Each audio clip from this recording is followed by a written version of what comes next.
നമസ്കാരം. സംസ്ഥാന സർക്കാരിന് കഴിഞ്ഞ കുറച്ചു നാളായി കഷ്ടകാലം ഒഴിഞ്ഞുള്ള സമയമില്ലെന്ന് തന്നെ പറയാം. ഒന്ന് മാറുമ്പോൾ അടുത്തത്, അത് മാറുമ്പോൾ അതിൻ്റെ അടുത്തതും.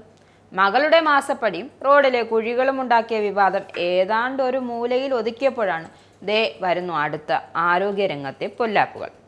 ഇപ്പോൾ അത് ആരോഗ്യരംഗത്ത് മറ്റൊരു വിവാദത്തിനു കൂടി തിരികൊളുത്തിരിക്കുകയാണ് മന്ത്രി സജി ചെറിയാൻ. ആരോഗ്യരംഗത്തെ പിടിപ്പുകേടാണ് മന്ത്രി ഇപ്പോൾ പറഞ്ഞിരിക്കുന്നത്. എന്തായാലും മന്ത്രിയുടെ ഈ തുറന്നു പറച്ചിൽ പ്രതിപക്ഷത്തിന് അറിഞ്ഞുകൊണ്ടിട്ട് കൊടുത്തിരിക്കുന്ന ഒരു പിടിവള്ളിയാണ്.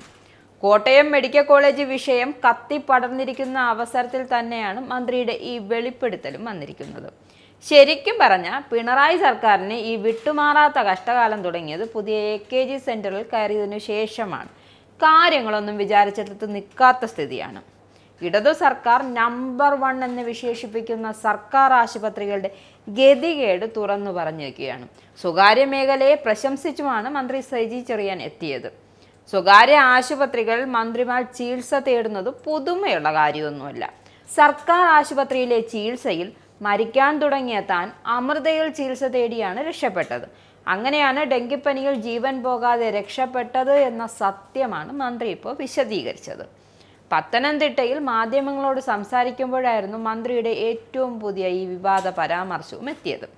വീണ ജോർജിനെതിരെ സംസ്ഥാന വ്യാപക പ്രതിഷേധം നടക്കുമ്പോഴാണ് എന്നതാണ് രാഷ്ട്രീയമായി ഇതിനെ ശ്രദ്ധേയമാക്കുന്നത്. പതിവായി മന്ത്രിക്ക് പറ്റാറുള്ളത് പോലെ നാവുപിഴയാണ് എന്ന് ഇതിനെ കാണാനാവില്ല. കാരണം സ്വന്തം അനുഭവമാണല്ലോ മന്ത്രി പറഞ്ഞിരിക്കുന്നത്.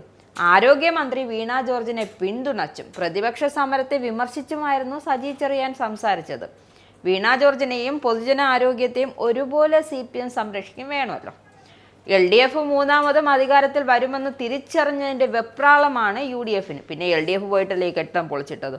തിരഞ്ഞെടുപ്പ് ലക്ഷ്യമിട്ടുള്ള നാടകങ്ങളാണ് നടക്കുന്നതെന്ന് സജി ചെറിയാൻ പറയുമ്പോൾ പൊതുജന ആരോഗ്യ മികവിനെ മന്ത്രിയുടെ പ്രസ്താവന സംശയനിഴലാക്കുകയും വിലയിരുത്തുകയാണ്. കേരളത്തിലെ സർക്കാർ ആശുപത്രികളെക്കുറിച്ച് താൻ ഇകഴ്ത്തി സംസാരിച്ചു എന്ന വാദം തെറ്റാണ്. പിന്നെ പൊക്കിയാണല്ലോ സജി ചെറിയാൻ പറഞ്ഞത്.